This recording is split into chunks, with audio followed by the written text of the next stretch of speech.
The Great Pretender has become one of, if not my favorite anime of 2020. Taking a little bit of inspiration from Lupin the Third, this show brings you in on one of the biggest cons of the century, which turns out to be just what the doctor ordered for such a horrible year. Usually when a great anime like this comes out, you see tons of fan art for it, lots of conversation on Twitter, and even merch. The only thing I could find on Amazon is a freaking coloring book. I need the art book stat. That aside, it made me a little sad that more people aren't talking about how great it is. So I decided I'm going to take it upon myself. This is your spoiler warning for episodes 1 through 3.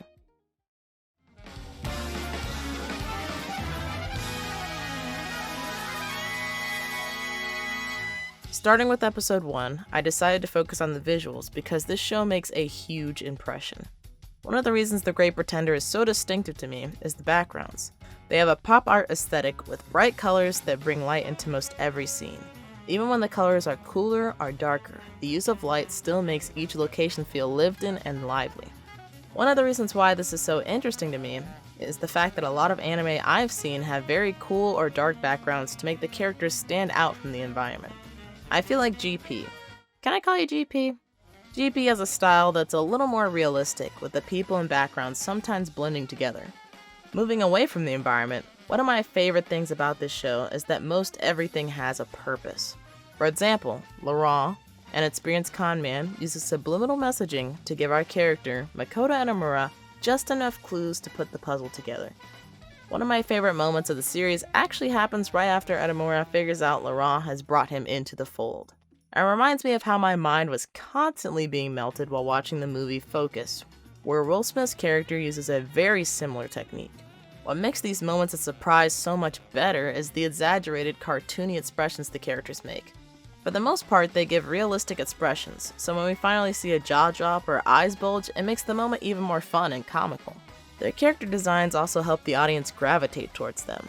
Take a look at Laurent, for example. Blonde hair and Hawaiian shirts doesn't exactly scream discretion, which you would expect from a con man.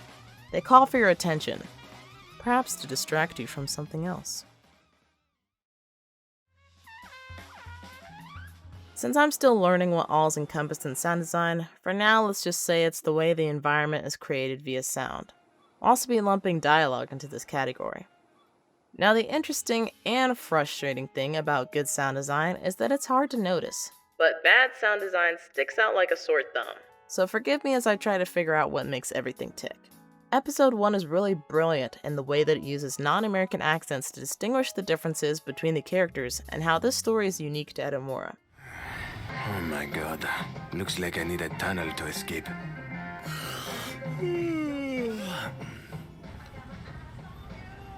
How long are you going to follow me? Just long enough to get my money back from you. The plane ticket costs more than that.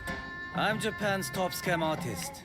Most of the time, unless you're watching something subbed, I feel like you lose the uniqueness of origin and ethnicity because things are said in your native language. Although the setting is different, I still feel like I can relate to the character more because we speak the same tongue. For example, I never really thought of Goku as Japanese growing up. Wow, that's strange. Daddy, I lost my hat. What? Silly. No, you didn't. It's on your head. Yes, he somewhat looked and acted the part, but he sounded like someone I could meet here in America. The emphasis put on culture and origin is emphasized by Edamura's love for the small Japanese figures that holds a little bit of Japanese history. It really drives home that this group of people don't come from the same place, and that's exactly why this odd team works. Their different experiences, talents, and even origins help them play their part in the big con. After both characters and audience become familiar, bam, we switch to a normal dub. I'm gonna jumble you! I'm warning you, pissing me off is a bad idea! Oh, so mad. It's cute. Don't you laugh at me! It is a really cool but subtle way to build on different relationships at play.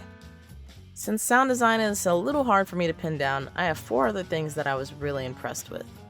Number 1 being Qasr Mohammed's performance as Abby in episode 1. It was insane. Just listen to this. My clients are too prestigious to get their fix from candy.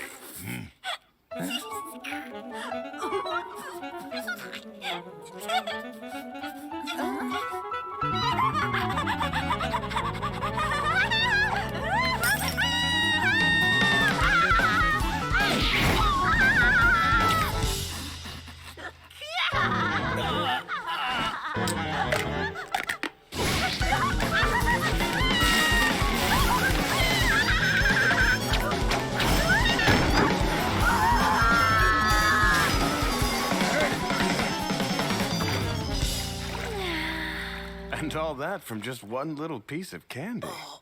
Just imagine how a normal person would react after seeing that. Yo, what the f? Oh, hell nah, I'm getting out of here before she decides to chew someone's face off. During a flashback in episode 2, when Edamura finds out he was scamming people at his day job, he stands in a state of shock. As Kudo tries to cut a deal with the police, Edamura begins to block out what's going on around him, with the sound becoming slightly muted with reverb. Say, couldn't you just do me a solid and let the young fella off the hook for this one? We then transition to a super visually intense moment with red highlights standing out from the shadows to signify the danger Edamura feels he's in. We also have the conversations between Edamura and his mother, who is sick in the hospital. Over the course of the episode, you can hear how her sickness has affected her voice as time has passed. Be grateful for the opportunity, all right? Never give up, no matter how difficult it gets. The world's not going to come to an end just because you made a mistake or two. You're still young. Very good acting and direction there.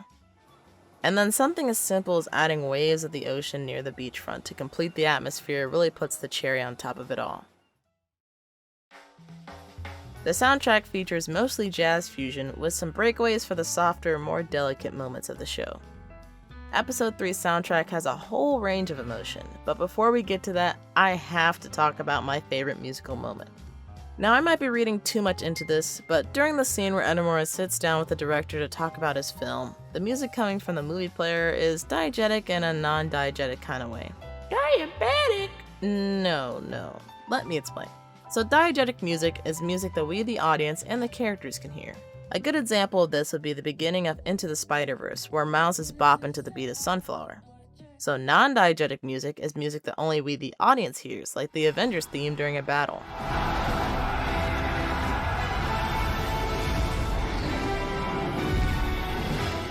Non-diegetic music is more for the audience to feel something. In this case, it would be Edamura's emotions about this terrible film. That's because they don't understand. The heroes in your movies are fighters. The kind that would never give up, no matter how bad things get for them.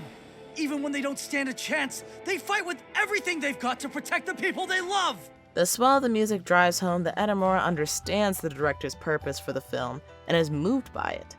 And this is all very cleverly disguised as music that belongs to the movie's title screen. We also have musical moments of inquisitiveness, unease, Good work. and chaos.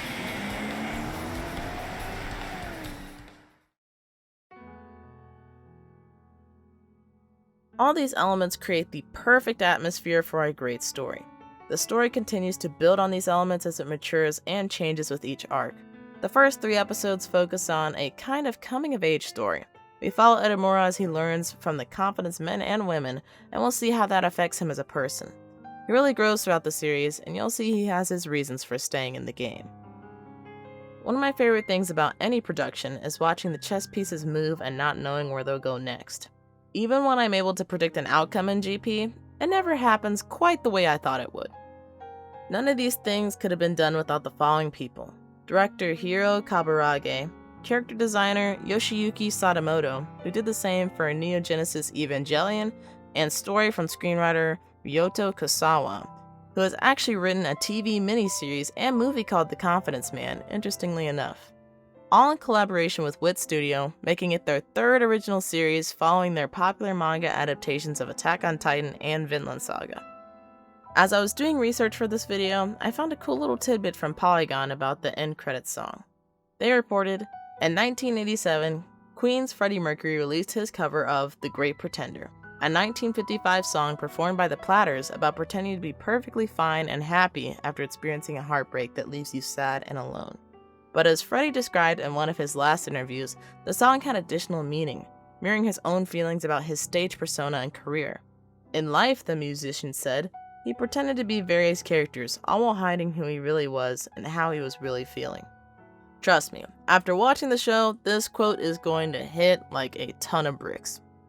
I also have to thank the amazing cast, specifically Alan Lee, who plays Makoto Edamura, Aaron B. Phillips, who plays Laurent Thierry, Kausar Mohammed, who plays Abigail Jones, and Laura Post, who literally plays some of my favorite characters in recent memory. In the show, you know her as Cynthia Moore, but she also plays Kasumi Yoshizawa in P5R, who's really sweet and enduring, and Yuki Takamiya, who is just a badass in Aegis Rim 13 Sentinels. I've had a lot of fun revisiting The Great Pretender, and I hope you have too. Hopefully it ends up winning some awards at this year's Anime Awards, because I believe it deserves much more praise. I also hope you guys enjoyed this kind of video, because I was thinking of doing it a lot more. Thanks for making it through the end. Please like and subscribe if you enjoyed, and I'll catch you all in the next video. See ya!